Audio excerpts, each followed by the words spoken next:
Alors du coup, on va parler aujourd'hui de migration SEO comme, l'a dit Jackie.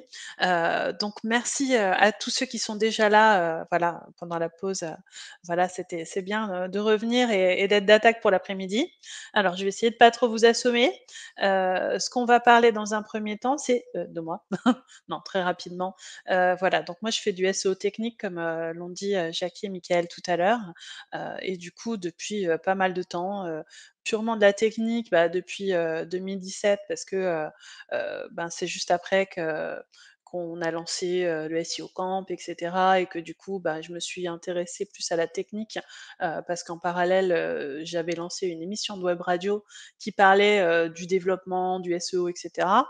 Donc je me suis intéressée là-dessus, mais surtout parce que j'ai un background technique à la base. J'ai fait, une formation de développeur. Bon, j'ai pas fait de développement finalement, parce qu'il y a déjà beaucoup de choses à parcourir dans la partie SEO. Et puis récemment, du coup, bah, maintenant j'ai ma boîte, donc ça m'arrive pas mal en fait d'accompagner, des personnes, sur, une sorte de coaching et de faire des missions de conseil. Mais sinon auparavant, j'ai eu le la chance finalement d'aller chez l'annonceur où j'ai passé 2 ans et j'ai pu me rendre compte de comment était l'ambiance du SEO in-house. Ensuite, sinon en regroupant toutes mes expériences, j'ai quand même fait 11 ans d'agence SEO. Voilà, donc pour ce qui est du conseil, ça me connaît. Sinon, si vous voulez en savoir plus, ben, il y a page1.fr, que Grégory a gentiment créé, qui est un projet que je trouve vraiment très intéressant parce qu'il résume finalement, pas mal ce qu'on fait, nous tous, les vieux, du SEO et du coup, c'est vraiment très bien écrit et il fait une veille, du tonnerre, tout comme, celle, de Soumet ou d'autres, enfin voilà, qui sont en mode veille en ce moment. Donc, je voulais vous dire, voilà, aujourd'hui, je vais pas vous refaire ce que j'ai fait il y a pas longtemps, donc c'était le 3 juin, où en fait, on a parlé déjà de migration SEO. Là, l'idée, c'était de vous rappeler qu'est-ce qui a déjà été fait, de vous y donner accès. Donc, pour ça, vous m'envoyez un mail et je vous envoie le fichier, mais en gros, je vais tenter un truc. Si je partage mon écran normalement et que je clique là, vous allez voir le fichier. Je sais pas si vous avez toujours le micro, mais vous me confirmez qu'on voit bien mon Oui, fichier? c'est bon. OK, super.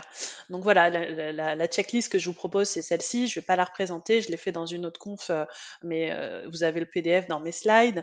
Mais ici, voilà, vous avez, une notation pour savoir les 3 étapes de migration, parce que je vais pas revenir dessus, hein, les classiques avant, pendant la MEP et après, donc la mise en prod, pardon. Du coup, vous avez un certain nombre d'éléments à faire avant, pendant et après, et vous pouvez savoir où c'est que vous en êtes. Voilà, donc vous avez chaque élément, donc avant la migration, la liste de tout ce que vous avez à faire en mode, facile à comprendre. Vous avez, de quoi mettre si c'est bon ou pas et vous pouvez identifier votre liste de problèmes à régler. Ensuite, dans le deuxième onglet, vous avez à quoi correspondent en fait, plus précisément chaque élément. Moi, ce que je vous invite à faire, c'est que pour chaque élément, vous personnalisez votre checklist, et vous, ajoutez des commentaires et des éléments propres à votre projet, à votre site. Voilà, donc du coup, je reviens sur mes slides.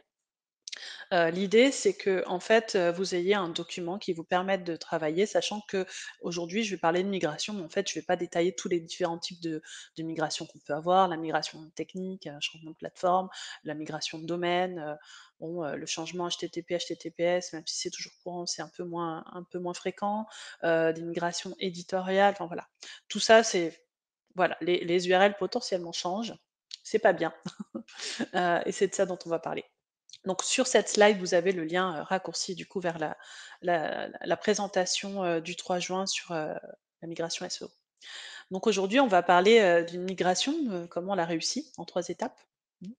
On va ensuite aborder des concepts. Donc cette partie-là, elle est sans doute un peu fastidieuse, mais à mon avis, c'est là-dessus où peut-être vous aurez des questions. Voilà, donc vous notez bien vos questions et on pourra en parler à la fin.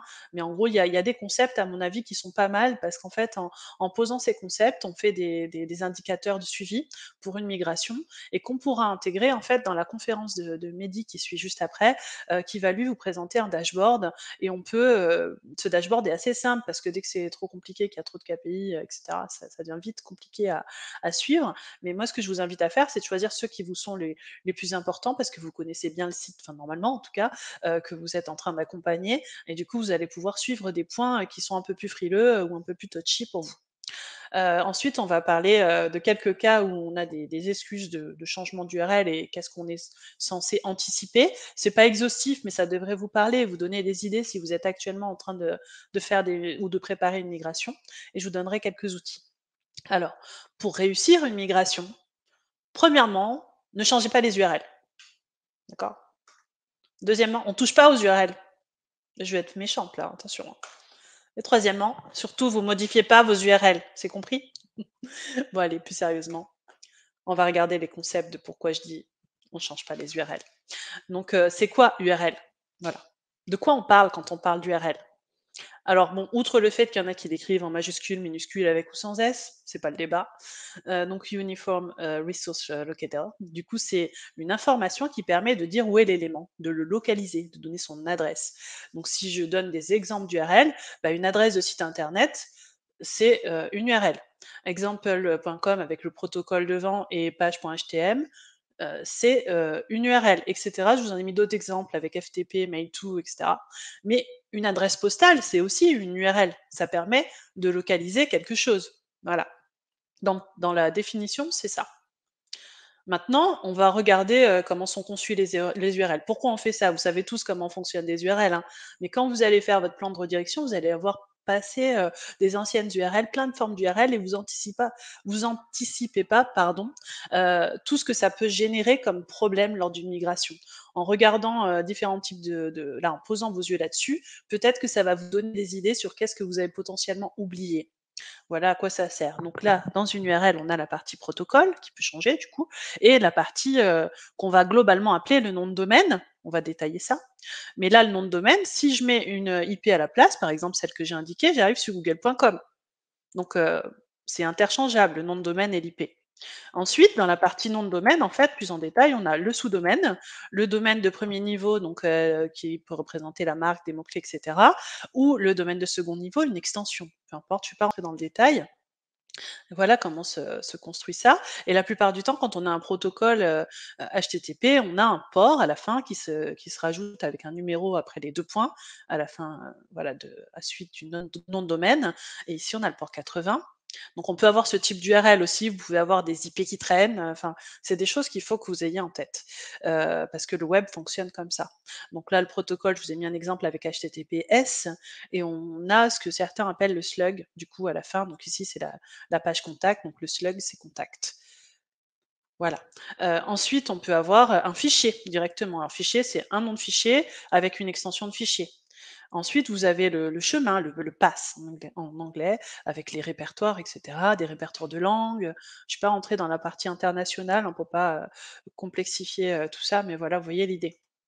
Ensuite, on peut avoir, genre, alors en anglais, hein, c'est souvent, search, qu'on a comme, slug de recherche. Donc, quand on fait une recherche sur le site, on a des pages de search souvent qui posent problème et à la suite de ça, on a souvent des paramètres. Donc tout ce qui est paramètres, c'est ce qui se trouve après le point d'interrogation. Donc on a le paramètre d'URL et on a égal la valeur du paramètre. Donc voilà, ça c'est important parce que quand, vous faites des redirections, un plan de redirection, il y a une configuration, je ne vais pas rentrer dans ce niveau-là de détail aujourd'hui, mais en gros, vous pouvez avoir des configurations du par exemple fichier htaccess pour Apache qui peut générer des erreurs. Si le paramètre se poursuit, vous allez générer de la duplication de contenu. Enfin, et ce genre de choses, il faut l'identifier pour anticiper dans votre plan de redirection. Donc, c'est quoi ensuite un URI? Donc là, c'est un URI.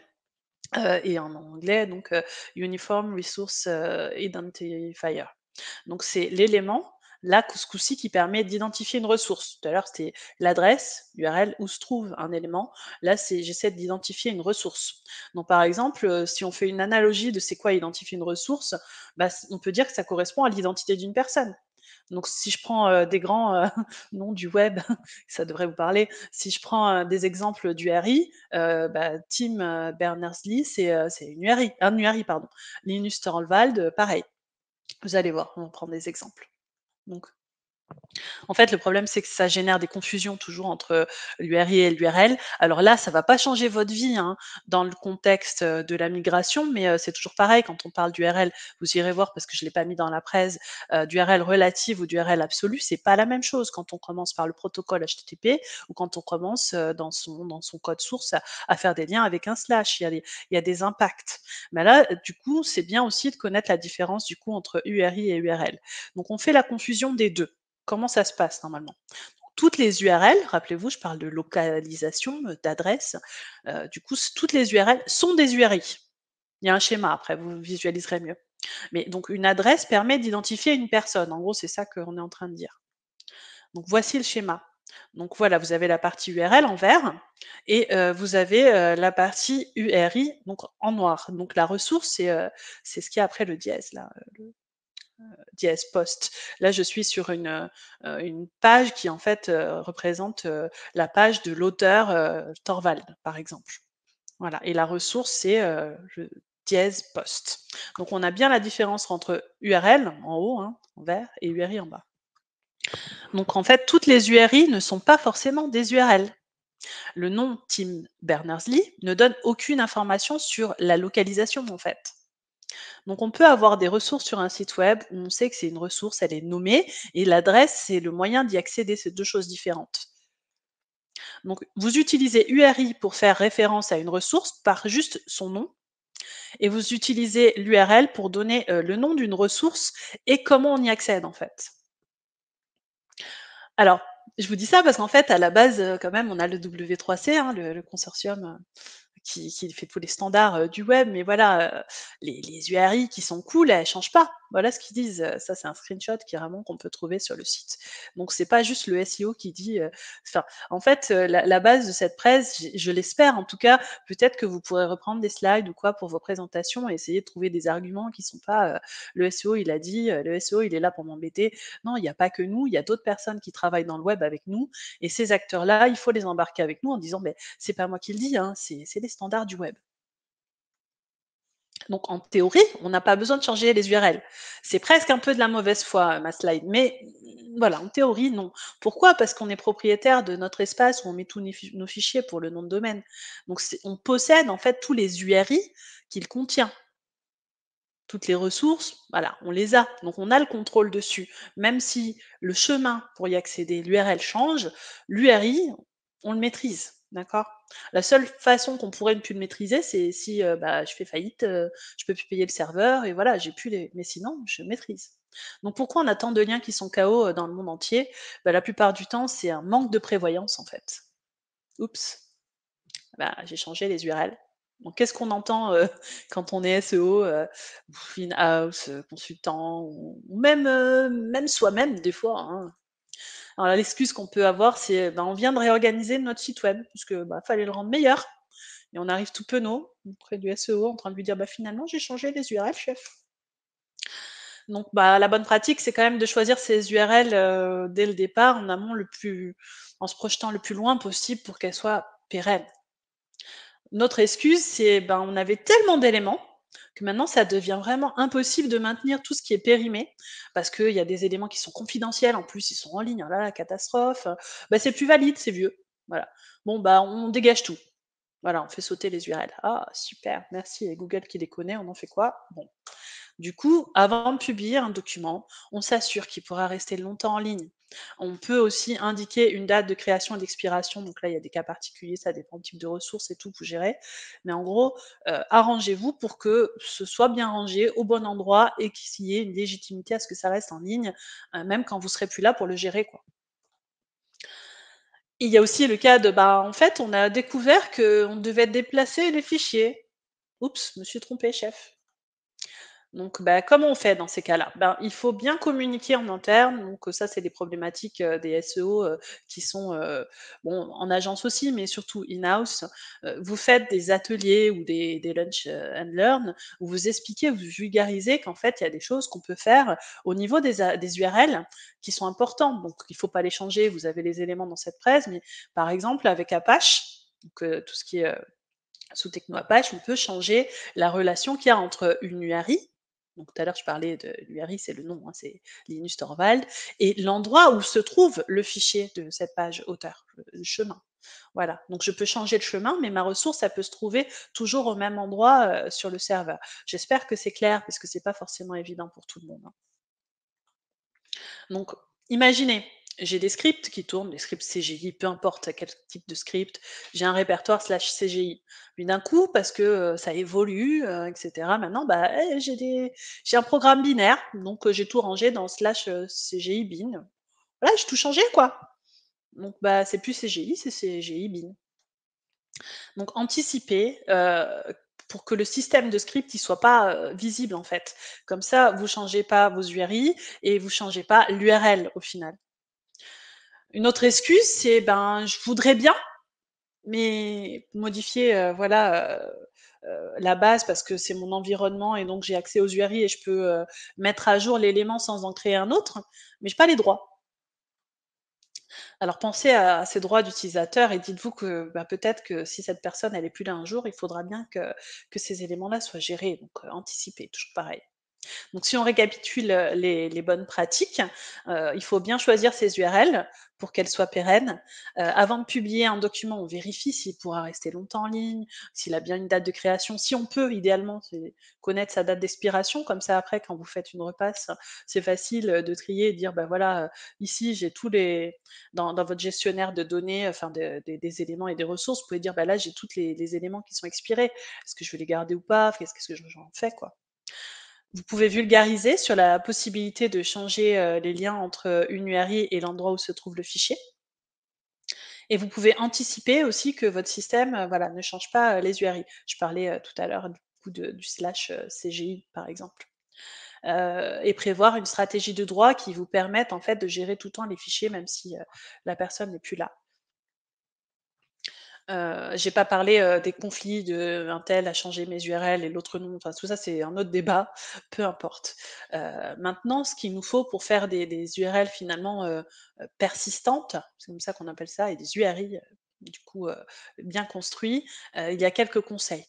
Donc on doit éviter par exemple d'auto-incrémenter, quand on crée, un URI. Heu, si je mets un compteur à chaque donnée, si jamais, je mets à jour, en fait, des données existantes, et que je réattribue à chacun un URI, ben, peut-être que si je l'ai fait avec un compteur, plus un plus un plus un, mais peut-être que ça sera pas dans le même ordre, donc la séquence sera pas la même. Du coup, ben, on n'aura pas le contenu avec, voilà le bon enfin, voilà comment on peut avoir, des problèmes, avec les URI. Vous évitez aussi d'utiliser des paramètres. Pareil, je vous ai mis un exemple en bas, les requêtes, c'est pas des URL persistantes. On va plutôt mettre un slash, le numéro de l'ID plutôt que de mettre point d'interrogation avec param égale, value. Ensuite, pour construire, aussi des nouveaux URI, vous devez éviter, d'inclure des informations sur la propriété. Alors je vous ai donné un exemple là ici, imaginons France Télécom change de nom. Ah oui, c'est déjà fait. Donc tous les URI doivent être mis à jour. Voilà, on ne peut pas continuer à garder ça. Donc du coup, mon URL, qui contient France Télécom, que je vous ai mis, URI, non persistant, donc du coup contenant, France Télécom, donc là c'est la ressource, ben du coup, il faut la changer avec un URI persistant et du coup, plutôt indiquer, France Télécom, sur le contenu de la page que dans, l'URI. Donc là, on a fait disparaître France Télécom et là, quel que soit le nom, qu'on obtient, qu'on change et cetera, ça n'impacte pas notre URI. On est tranquille. Ensuite, pour construire de nouveaux URI aussi, vous pouvez éviter d'utiliser des extensions de fichiers. C'est pareil, c'est un peu comme le cas de tout à l'heure. Du coup, ici, je vous ai mis un cas avec un fichier de mairie, du coup, dans le département 31, bah, voilà, vous mettez pas, le point CSV à la fin. Parce que si jamais, en plus, vous mettez à jour et que vous changez, la ressource et que c'est un point XLS, ben, vous allez être embêté. Enfin, voilà. Alors que si vous mettez un slash mairie, vous pouvez faire pointer vers la bonne ressource et vous ne serez pas embêté. Donc pourquoi on se soucie de tout ça? Ben, lorsqu'on modifie une URL sur le serveur, on peut pas vraiment savoir alors là, c'est un peu, comme on dit, capillotracté, hein, mais on n'y pense jamais. Mais il y a une partie un peu UX, en fait. C'est-à-dire que dès qu'on change des liens, on part du principe que tout ce qui nous embête, on n'y pense pas, ça n'existe pas. Mais en vrai, il y a des gens qui ont utilisé votre site, ou le site sur lequel vous êtes en train de travailler et qui pointaient, du coup encore vers des u en dehors des backlinks.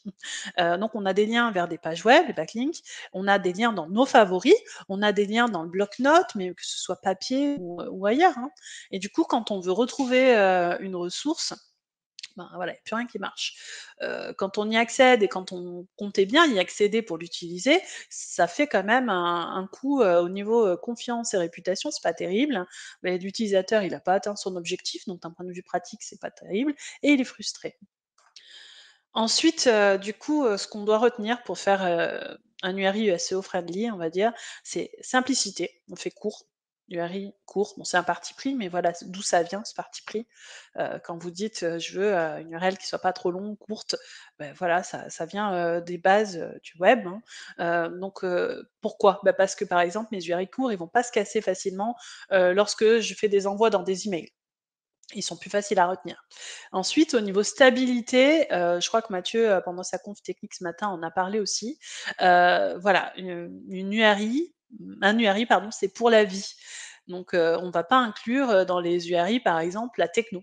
Parce que si je change de techno, si j'avais mis PHP et que je passe sur autre chose, ben voilà, c'est dommageable. C'est un peu ce qu'on a vu tout à l'heure. Et on va faire que ce soit gérable, facilement gérable en tout cas. Donc il faut y penser. Donc est-ce qu'on met l'année ou pas? Enfin voilà, réfléchissez vos URL pour qu'elles soient faciles à gérer et sur la durée. Alors maintenant, on va passer à d'autres concepts, qui sont utiles pour, la migration SEO. Effectivement, Mathieu en a parlé, pour la plupart, ce matin. Donc là, l'idée, c'est d'avoir, un élément, une slide, par, type d'indicateur en fait, et vous piochez dedans ce qui vous intéresse pour, la suite. Vous allez voir comment on peut les calculer, et vous les mettez dans votre dashboard pour votre suivi de migration. Le meilleur dashboard, c'est celui qui va vous parler, hein, donc il y en a plein, vous pouvez partir d'un élément existant, vous regarderez la conférence de Mehdi à ce sujet, mais du coup, vous pouvez aussi construire votre propre, dashboard. Donc là, ce qu'on remarque, c'est que sur les pages, de comment marche, enfin de la recherche, donc en gros comment Google crawl le web, Google nous communique le fait sur que il passe sur, donc le processus d'exploration, c'est une liste d'adresses qu'il a eues depuis ses explorations précédentes ou alors depuis les sitemaps, voilà. Donc les URL, une fois qu'il les connaît, il revient les voir. Donc c'est pour ça qu'il faut faire attention à son choix d'URL. Maintenant, on part du contenu, donc le contenu potentiel en haut de la pyramide, hein, de crawl. Donc j'ai tout ce contenu potentiel. Ça ne veut pas dire qu'il est sur le site, ça veut dire que potentiellement je peux, c'est un peu en dehors, hein, du contexte, mais je peux publier tout ça sur mon site. Voilà. Là, j'ai fait l'inventaire, c'est un peu comme vous faites, quand vous commencez par faire votre stratégie de contenu, hein, pas vrai Mickaël? Donc tout le potentiel du site, c'est ça. Et ensuite, on va s'axer sur l'existant, et sur l'existant, il y en a une partie qui sera crawlée, il y en a une partie qui sera indexée, du coup, par Google, et il y aura qu'une partie qui sera cliquée, donc active et cetera. Et donc, quelle est la partie vraiment efficace, parmi cette partie qui est active? Parce il y a peut-être des pages qui seront cliquées, mais qui ne seront pas efficaces, et parmi celles qui sont efficaces, on va convertir. Donc, vous voyez, l'idée de la pyramide, c'est qu'en bas, bah, bien sûr, ça s'élargit, c'est qu'on est plutôt en cylindre plutôt qu'une pyramide. Voilà. Pour cela, on va travailler les différents indicateurs. Du coup, c'est quoi le budget crawl? Donc, je ne vais pas refaire la définition classique, mais en gros, ce qu'il faut garder en tête, c'est que Google veut préserver sa bande passante quand il envoie ses robots de moteur pour explorer un nombre qui est fini, enfin, en tout cas, selon lui, qui est défini, de manière fermée pour chacun des sites. Et ça, il le définit, on va dire, avec des gros indicateurs comme l'autorité, le PageRank, la complexité du site parcouru, sa fréquence de mise à jour, et cetera. Et on peut aussi avoir, des conséquences du coup pour un site qui sera moins efficace à ce niveau-là. Il sera moins crawlé, donc du coup, bah, les résultats de recherche, ben, ils seront pas à jour. Vous allez voir, des problèmes, de rafraîchissement de vos résultats si vous avez changé vos méta ou quoi, ils sont peut-être pas à jour, ou pas présents dans les résultats de recherche, et vous aurez, une version qui est pas forcément, représentative, heu, du coup, qui doit être prise en compte. Ça peut être embêtant. Ensuite, c'est quoi la fenêtre de crawl? Alors ça, on en parle un peu moins souvent, mais ça peut être sympa de bien comprendre, de savoir quand, Googlebot, en fait, va venir, visiter régulièrement, voilà, mon site. Tous les combien on estime, qu'une page a besoin d'être crawlée pour générer une visite. Donc comment ça se calcule en fait? Ben, on va prendre son top URL. Donc là, je vous ai mis, Analytics, mais voilà, vous avez sûrement votre listing de top URL de votre site qui représente la je sais pas 90 de votre audience. Et du coup, après, vous regardez dans les logs d'accès serveur, si vous y avez accès, vous regardez pardon, le temps en jour qui est nécessaire pour que Google parcourt ces URL. Donc on procédera plutôt pour chacun des indicateurs de fenêtre de crawl, ben, vous rangez vos URL par catégorie et vous faites ce calcul par type de catégorie parce qu'il y aura sûrement d'autres facteurs liés à la page en elle-même et sa structure, qui jouera. Mais du coup, votre fenêtre de crawl de 7 jours, par exemple, c'est, les pages qui ont des visites ont été parcourues par Google il y a 7 jours. Voilà, donc la fenêtre de crawl est de 7 jours. C'est un exemple. La plupart du temps, c'est 7 jours ou 15 jours. Ensuite, on va regarder, un autre indicateur qui est le taux de crawl. Donc, à quoi sert-il? Eh ben, ça permet de savoir la part des contenus qui sont connus par Google en comptant le nombre d'URL uniques dans les logs. Donc je prends les logs, je parcours à la recherche de Googlebot partout et l'IP qui va bien avec et je vais compter chaque fois toutes les URL uniques. Donc je vous détaille, ceci parce qu'après il y a un autre indicateur qui ressemble mais c'est pas tout à fait le même. Donc comment on calcule? Ce que je vous ai dit, on crawl le site, on analyse les logs, on regarde les nombres d'URL crawlés et après on détermine le taux de crawl en prenant le nombre d'URL crawlés par Google et on le divise par le nombre d'URL crawlables, donc ce qu'on a à dispo sur le site. Et donc, en général, les crawlers du marché, ils ont plutôt une fenêtre de crawl de 30 jours, quoi. Donc, ils considèrent en fait qu'au-delà de 30 jours, ces pages, bah, sont pas crawlées et que Google les a pas vues. J'avais ça dans Botify et dans d'autres, systèmes. Ensuite, on a, en indicateur l'efficacité de crawl. Donc à quoi ça correspond? C'est la capacité des bots qu'ils ont en fait de crawler toutes les pages du site. Donc comment on peut améliorer cette efficacité de crawl? Ben, on a une structure de site propre, je vous renvoie à la conférence de Mathieu, tout à l'heure, des serveurs fiables, des sitemaps et robots.txt qui sont sans erreur et un site qui est rapide à charger, notamment au niveau des pages HTML. Donc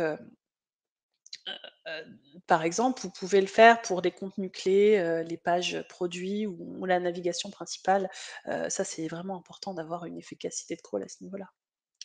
Ensuite, vous allez avoir besoin aussi de savoir quel est votre taux de page active, parce que ce que vous aviez avant et après la migration, vous allez pouvoir le suivre. Si vous avez une grosse baisse à ce niveau-là, c'est qu'il y a forcément un problème. Donc le pourcentage de pages qui génèrent des visites organiques par, pareil, catégorie de pages. Vous regardez, quelles sont les pages les plus lentes et celles d'intérêt pour les utilisateurs, pour les améliorer, pardon, pour faire que vous ayez plus de pages actives. Ensuite, il y a un autre, concept, alors ça, c'est plutôt, Botify qui l'emploie, mais finalement, c'est quelque chose qu'on regarde assez souvent, nous les SEO, c'est le budget rendering. De la même façon qu'il y a un budget crawl, Google accorde, un certain nombre, voilà, de budget, pour le crawl. Il y en a aussi pour le rendering. Alors en faisant vraiment très simple, parce que c'est pareil, Mathieu en a parlé tout à l'heure, vous avez le crawl, qui se fait, mais pas forcément pour le JavaScript, mais toutes les URL les contenus qui doivent venir crawler en mode JavaScript lors d'un deuxième passage. D'accord? Donc le budget rendering, c'est le budget que Googlebot va associer au fait que, il va repasser pour tant, d'URL à crawler et cetera. Donc après, on peut obtenir un taux de rendu de page.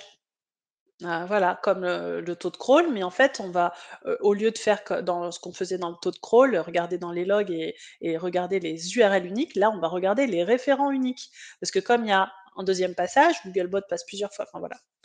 Donc on regarde plutôt les référents uniques. Alors, bah, je suis plutôt pas mal dans le timing, c'est cool. Donc du coup, on va passer maintenant à la partie outils. Du coup, pour gérer, cette migration, vous avez vu en début de conférence, je vous ai partagé une checklist. Les grandes lignes, des grandes étapes de la migration sont dans celle-ci, c'est assez clair et je vous renvoie à ma conf, d'avant et pour compléter, du coup, je voulais vous donner quelques outils. Donc, du coup, Je les ai pas forcément tous testés, celui-là, j'ai malheureusement pas eu le temps de le tester, mais j'ai été contactée, juste avant la conf, en fait, par celui qui gère, redirection.io. Donc ce qui est bien avec redirection.io, ça m'a rappelé, quelques fonctionnalités de SEOlizer. Du coup, Olivier, si tu nous regardes, redirection.io permet de gérer de façon autonome. Ça veut dire quoi? Ça veut dire qu'il y a sûrement plein de fois où vous allez, pas pouvoir, faire appel aux personnes, de l'IT comme vous voudriez ou changer des choses. Bon après ça nécessite, quand même une installation cet outil, donc vous allez être obligé de le vendre, on va dire, mais ça vous donne une flexibilité. Vous allez pouvoir gérer vous-même vos redirections pour les configurer et cetera. Vous allez pouvoir récupérer les logs puisque vous allez poser quelque chose sur votre site qui va permettre de récupérer. Si vous les avez pas, vous en aurez des logs.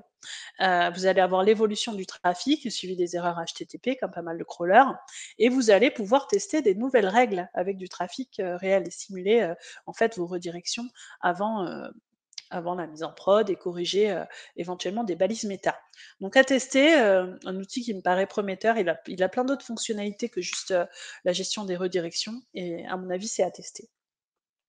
Donc voici un exemple d'interface, où vous avez, des éléments, du coup, déclencheurs, pour, la partie, règles. Les rules, c'est les règles pour, les redirections, et à partir de quel moment on déclenche une redirection. Voilà. Je vous invite à aller voir l'outil en direct.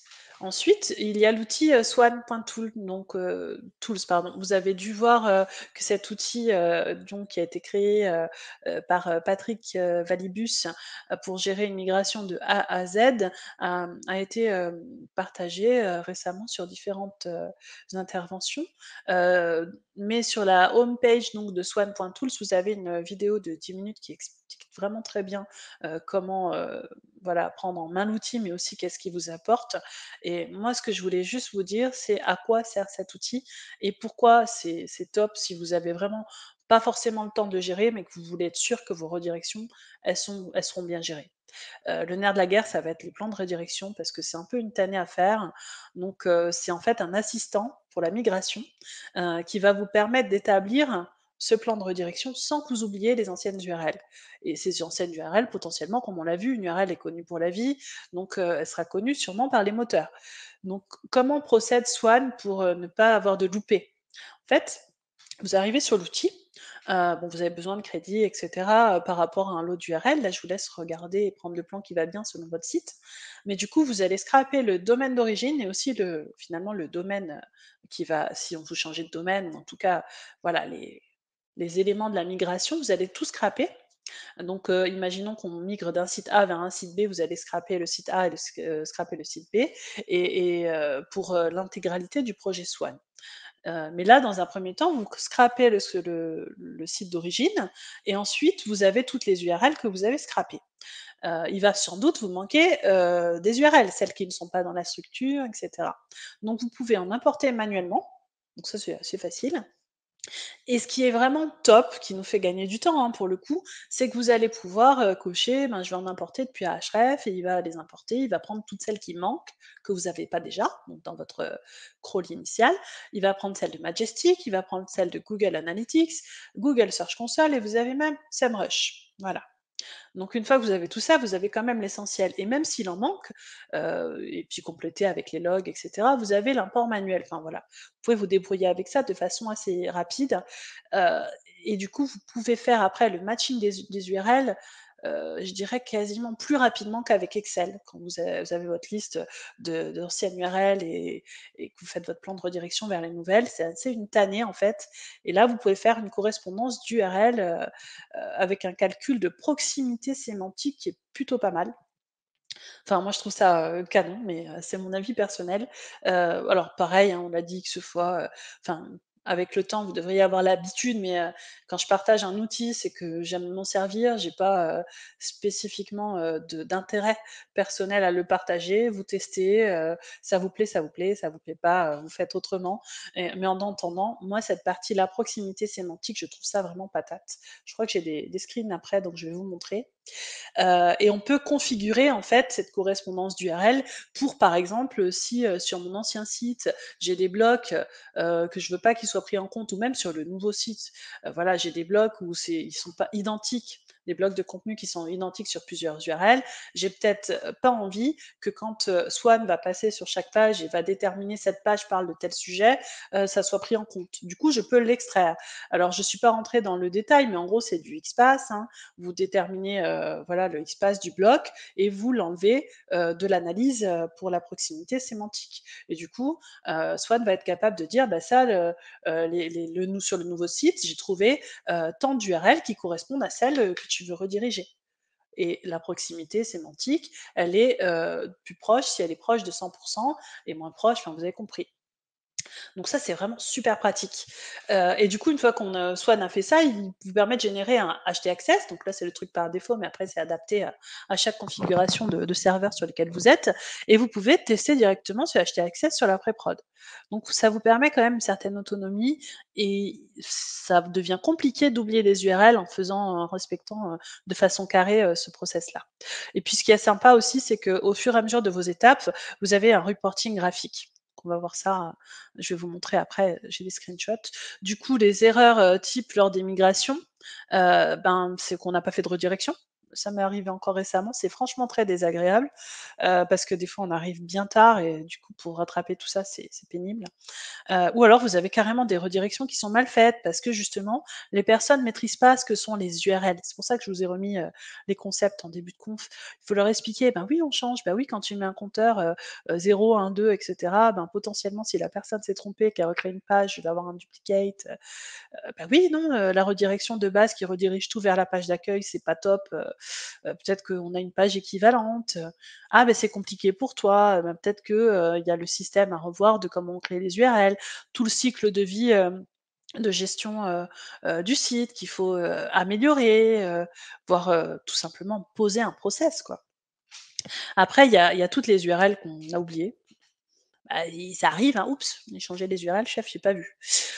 En plus, après, on a, un plan de redirection qui a pas pu être testé, pour des bonnes ou mauvaises raisons, hein. Des fois, c'est fait en dernière minute, on peut pas tester, mais du coup, il y a des loupés, donc voilà, faut y aller et il y a des correspondances URL où des fois, franchement, les redirections, limite, il aurait peut-être pas fallu les faire, quoi. Parce que du coup, Google, il retrouve pas le même site après, on lui redirige, autre part, enfin voilà, on disparaît, un temps un peu plus long que ce qu'il était initialement prévu. Déjà que la plupart du temps, on a un drop quand on fait une migration. Voilà, ça nous permet en fait d'avoir des correspondances d'URL qui sont propres et faciles à gérer. Ensuite, voici, à quoi ça ressemble en fait, ce que je trouve vraiment canon, enfin, moi si je devais retenir qu'une seule chose de Swan, c'est cet écran-là. En gros, quand j'ai fait mon crawl, que j'ai ajouté toutes les anciennes URL grâce, à Href, Majestic et cetera, j'ai la liste de mes URL, du coup, anciennes URL, source URL à gauche, dans cet écran. J'ai le tag, ça me dit, où c'est qu'il a trouvé cette URL. Donc là, c'est depuis le crawl, mais ça aurait pu être depuis Ahref, et cetera. Ensuite, j'ai un statut, bah, du coup, j'ai pas encore vérifié moi-même à la main, donc là, c'est dans la to do, ces URL et le matching d'URL, c'est quelle est l'URL qui va correspondre dans mon futur site, quoi, enfin, après migration et du coup, je peux choisir l'URL la plus proche, donc je fais dérouler, par exemple ici, il me donne un pourcentage, ben là avec, préparer, le mental, qui est un site qui a alors là, sur le test qui est fait, c'est le test que vous retrouverez sur la homepage du site Swan. En fait, le test qu'a fait, Patrick, c'est, de prendre 2 sites qui n'ont pas vocation à migrer l'un vers l'autre, mais pour montrer que la proximité sémantique, elle fonctionne vraiment. Donc là, par exemple, j'ai une page à gauche qui parle de préparer le mental et si je cherche sur le site que j'ai indiqué, donc qui apparaît là, à côté du pourcentage en vert, et ben, j'ai bien démarré, la journée et c'est les contenus des 2 sont proches à 69. Voilà, donc du coup, à moi de choisir si ça match ou pas. Des fois, il y a des éléments qui vont pas correspondre, et vous pouvez du coup taper, faire une saisie là, dans ce champ-là pour trouver le mot et donc peut-être l'URL et donc peut-être la page et la proximité, le pourcentage sémantique qui va bien. Donc vous avez plus qu'à sélectionner ça, vous faites appliquer les redirections et du coup la première ligne, hop, est traitée. Si tout vous correspond, vous avez la possibilité de tout cocher et de faire tout, matcher en masse, donc ça c'est top aussi. Voilà et après vous avez vu les étapes de tout à l'heure que je reviens, hein, je vous avais mis. Heu, on a, pardon. On a la correspondance d'URL en proie, et après vous avez votre génération de htaccess pour tester sur la pré-prod. Voilà. Donc là, c'est le matching des URL, donc ça c'est OK. Et sinon, pour vous montrer à quoi ça ressemble quand vous êtes dans les premières étapes et que vous voulez lister toutes vos URL qui sont connues. Donc vous avez en vert là la première colonne et tout, c'est le scrap, donc c'est le crawl du site que vous avez indiqué. Donc c'est Swan qui crawl. Dans le deuxième, vous avez les URL, le nombre d'URL qu'on a trouvé en complément sur Ahref qu'on n'avait pas dans le scrap d'origine. Custom, c'est tout ce que vous pouvez ajouter manuellement, dont je vous parlais tout à l'heure. Ensuite, vous avez l'import Majestic. Donc ça, c'est tout ce qu'il a trouvé dans Majestic qu'il n'avait pas trouvé dans les sources d'avant. Vous en trouvez aussi dans SEMrush, vous en trouvez dans Search Console, dans Google Analytics. Ici, on a les logs, éventuellement d'autres sources. Voilà, c'est quand même assez complet. Si vous oubliez des URL, c'est que vous avez fait exprès. Au niveau de la proximité sémantique, comme je vous disais, dans les reporting, vous avez des graphiques, donc vous pouvez avoir ce type de graphique. Donc là, vous avez en bleu tous les URL pour lesquels on a identifié qu'il y avait une bonne similarité. Puis après, ça se décale avec des moins bonnes similarités. En l'occurrence, sur le test que moi j'ai fait, le site de mon client que j'ai testé, j'ai trouvé que des similarités qui étaient top. Alors sûrement parce que voilà, les sites étaient très proches, et cetera, mais en tout cas, c'est vraiment très pratique. Ensuite, vous avez, les tests, du plan de redirection qui vous indique voilà vos codes HTTP, les codes réponses. Et vous pouvez voir ici que pour le statut des redirections, en tout cas que j'ai testé en environnement de test, j'ai une majorité de 404. Et enfin, quand vous testez votre plan de redirection, vous pouvez avoir sur votre pré-prod du coup, l'URL source donc qui est testé à gauche. Vous avez l'URL que vous aviez assigné pour votre plan de redirection et le statut actuel. Si vous preniez la troisième ligne par exemple, j'avais prévu de faire une 301 et en fait j'obtiens une 410. Voilà. Donc ça pour la gestion de vos redirections, ça sera patate avec ça.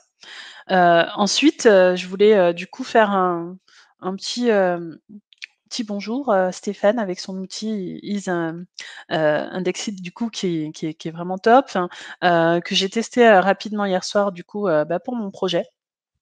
Du coup, je vous ai mis un screenshot en dessous, mais en gros, j'ai récupéré, les URL que je voulais tester qui sont, à indexer. Donc là, pour le coup, si vous avez, lors de votre migration des nouvelles pages ou si vous avez identifié finalement un lot de pages qui sont censées être encore pire, hein, mais dans votre top page et qui ne sont plus indexées, vous pouvez utiliser cet outil.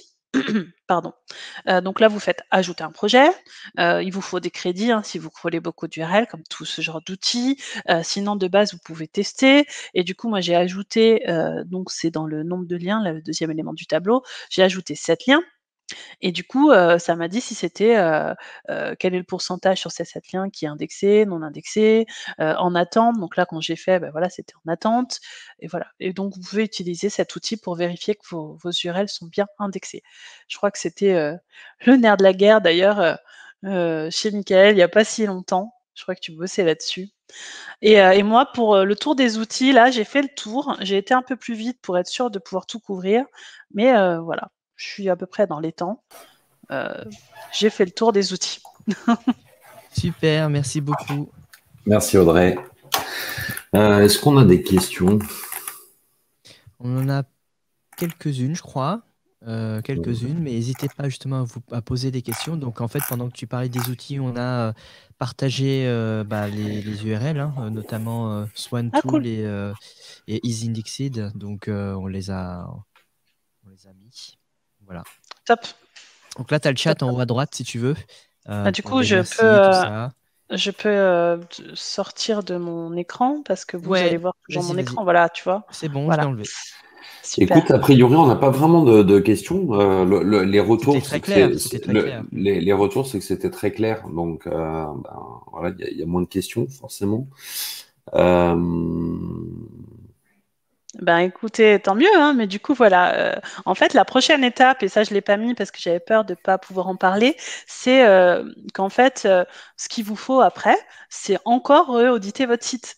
Donc il vous faut la même checklist que celle que j'ai partagée pour la migration, mais pour le SEO technique, en reprenant les éléments de la compte de Mathieu, où il y en a qui existeraient bien. Il y en a une qui a été publiée il y a pas très longtemps. Enfin, c'est pas vraiment une checklist. Moi, ce que je vous conseillerais de faire, parce qu'en fait, c'est ce que je voulais vous préparer comme contenu aujourd'hui, et et malheureusement, j'ai pas eu l'autorisation. Vous avez dû en entendre parler, c'est assez vieux en marketing. C'est une table des éléments, mais avec des éléments SEO. Et à côté de chaque élément qu'on doit tester lors d'un audit SEO, il y a une pondération sur l'importance de ce critère-là. Donc, vous prenez ça, vous en faites une checklist sur la base, par exemple, de celle que j'ai partagée. Vous pondérez chaque élément, voilà, et vous dites si vous l'avez bien fait ou pas. Il faut juste traduire, en fait, cet élément. Donc, c'est le tableau périodique des éléments qui est disponible sur Search Engine Land, qui a été publié la semaine dernière, je crois. Et vous reprenez ça et vous avez votre checklist du coup de une fois que j'ai migré, que tout s'est bien passé, je check que le SEO technique de mon site est toujours OK pour trouver rapidement des bonnes positions. Voilà ce que je vous Ouais, conseille. mais de toute façon, les migrations, on en parlait ce matin en disant que de toute manière, c'est la plus grosse inquiétude des SEO à chaque fois, systématiquement. Ouais. C'est quand on a un client, moi j'ai un client dans le monde du shampoing, quand il a refait son site web, et qu'il a déjà de la visibilité en fait, et qu'il te dit qu'il doit refaire son site web, tu te dis oula, comment ça va se passer? Parce qu'après, c'est exactement ce que tu disais tout à l'heure, c'est qu'il y a il y a des contraintes techniques qui parfois en fait nous laissent pas le choix, quoi, laissent pas le choix en fait de changer les URL, mais c'est vrai que la première règle en fait d'une migration, c'est de ne pas renommer les URL, quoi. Voilà. Et surtout identifier les postes. Finalement, un truc qui peut être sympa si vous arrivez et que vous savez pas encore qu'est-ce qui se passe et qu'on vous dit vous allez devoir gérer une migration et que vous connaissez personne, c'est pas votre rôle, c'est pas du SEO, mais il faut vous rapprocher des gens, essayer de comprendre qu'est-ce qu'ils savent sur les URL. C'est quoi une URL? Est-ce que eux ils ont ou pas? Vous faites votre inventaire des gens qui vont toucher les URL et vous allez les former, parce que ça vous évitera bien des déboires par la suite. Vous pouvez vous en faire des alliés. Voilà. Alors, C'est on ce a que je quelques voulais dire, questions là, Guillaume. on a quelques questions Ouais. qui viennent d'arriver, Alors, notamment, ouais, laquelle Audrey. tu veux. Alors, on a celle de Thomas, en fait, qui dit les URL présentes dans la Search Console ne sont-ils pas suffisants pour initier un plan de redirection? Tout à fait. Bah, d'ailleurs, ça fait partie des éléments qui sont là. Après, tout dépend, voilà, à quel moment tu as la Search Console. Est-ce que tu as déjà eu des soucis avec ton site et du coup, tu trouves que c'est pas assez pertinent? Tout à l'heure, je disais, on fait un top page hein, pour faire le suivi et pour les indicateurs. Donc, si tu retrouves déjà tes top pages là-dedans, c'est déjà pas mal.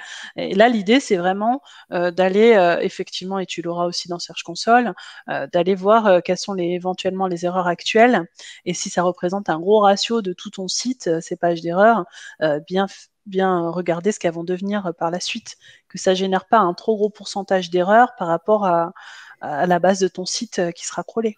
Mais Après, oui, ça peut suffire. c'est toujours pareil, ça va dépendre un petit peu la grandeur du site. Mais c'est vrai que moi, par exemple, typiquement, je récupère toutes les URL dans un outil comme SEMrush. Je me base plus sur les URL qui rankent, entre guillemets. Parce que dans la Search Console, ça va te faire un listing de toutes les pages, certaines pages qui vont te donner quelques impressions, mais pour lesquelles tu n'as même pas eu de clic sur les 12 ou les 16 derniers mois, qui sont très très loin, qui n'ont pas un backlink, et des pages qui ne méritent même pas d'être dirigées. Le problème qu'on voit souvent dans les migrations, c'est que les gens ont l'impression qu'il faut que on ait systématiquement une 301 qui part vers une autre page. En fait, on a des pages qui parfois, on parlait du crawl budget tout à l'heure, on a des pages qui parfois, certaines ne méritent même pas d'être dirigées parce qu'elles n'apportent rien. Elles n'apportent rien en termes de visibilité, elles n'apportent rien parce qu'elles n'ont pas un backlink. Donc voilà, mais c'est vrai que la Search Console te donne une liste assez explicite. Le seul bémol de la Search Console, c'est un gros site, c'est qu'il va te donner que les 1000. D'où l'intérêt de passer par un data studio où là tu peux récupérer. Et Mehdi peut-être en parlera tout à l'heure, où là tu peux tout récupérer. C'est ça. On avait question bête si on ne change pas les URL, donc de Florentin. Question bête, si on ne change pas les URL, on peut faire une migration sans redirection. Alors, si vous avez bien suivi, mais c'était une blague, mais c'était pas une blague. À la base, si tu changes pas tes URL, la migration, t'as rien à faire en fait. Il n'y a pas de migration. Voilà. Après, ça dépend du contenu surtout. Voilà, c'est ça. C'est techniquement, il y a pas de redirection. Après, il y a peut-être une migration éditoriale, on va dire, où là, d'être certain que si tu as des contenus qui peuvent être amenés à être réduits d'une version à une autre version parce que le client, il va optimiser, avoir le produit un petit peu plus mis en avant et se dit, bah tiens, j'ai un pavé de texte, on va le réduire. Là, c'est une migration qui est plutôt éditoriale, mais c'est vrai qu'Audrey a plutôt évoqué une migration, on va dire, plus technique. Et là, à partir du moment où tu changes pas d'URL, t'as pas besoin de faire de redirection. Donc, c'est pas une vraie migration, pardon. Tout à fait. Mais du coup, pour compléter ce que tu dis, ben voilà, pour l'éditorial, la tannée, quand tu fais ton plan de redirection, c'est d'aller voir toutes les personnes concernées par les URL, pas que le point de vue. Enfin, moi, j'aurais tendance à regarder le point de vue technique, puis c'est mon truc. Et du coup, tu dois te forcer à aller voir cette partie-là éditoriale, si c'est pas ton truc. Et si tu as un outil, pas forcément Swan, mais peu importe, mais qui te permet quelque chose qui te permet d'aller voir rapidement si les deux URL que tu veux faire matcher, elles ont cette proximité sémantique, c'est top. Il y a plein d'autres outils sur le marché qui peuvent permettre de faire ce genre d'analyse. Mais c'est long. Donc, il faut automatiser un petit peu parce que, comme tu le disais tout à l'heure, Michael, si j'ai, je sais pas, un million de pages, je ne vais pas toutes les faire à la main, quoi. Ouais, c'est clair. C'est clair. Non, mais tout dépend de la taille du site. On est bien d'accord. De toute façon. Ouais. Ok, je crois que alors dans le cas où on ferme un site d'une marque, mais que nous souhaitons diriger sur... Ouais, une dernière question. Alors c'est celle de Younes, ouais, la dernière. Donc dans le cas où on ferme un site d'une marque, mais que nous souhaitons diriger son trafic vers 2 sites différents en fonction des gammes de produits. Oui. Comment on fait, quoi? Ouais, j'ai l'impression que c'est ouais. C'est un peu la si c'est deux gammes de produits, il y a des chances que ça soit pas les mêmes sujets. Si on aborde l'aspect éditorial dont tu parlais, Michael, du coup, ça sera simple. C'est le même travail, sauf que c'est deux URL différentes. Pour le tool que je vous ai montré, vous pouvez ajouter plusieurs sites, plusieurs domaines. Donc voilà, voir si on peut faire la migration vers un autre. En tout cas, voilà, vous splittez vos URL à faire matcher, c'est tout, et vous faites deux plans de redirection. En revanche, il faut bien... Ouais, voilà. Faut que ça matche. Merci beaucoup, Audrey. Merci pour ta présence, pour ton intervention, comme toujours au top. Merci à tous les présents là et pour vos questions, et surtout si vous avez des cas particuliers de migration, vous voulez en discuter, n'hésitez pas, retrouvez-moi sur Twitter ou Witamine, voilà, je répondrai avec plaisir. Et pour la suite, je suis impatiente de voir ce que Mehdi nous a préparé. Ça va être dans la continuité de ta conf, donc ça va être hyper intéressant. Donc maintenant, on va accueillir, je vois qu'il apparaît. Voilà, donc on l'a invité. Salut tout le monde. Merci beaucoup Audrey, et puis à bientôt.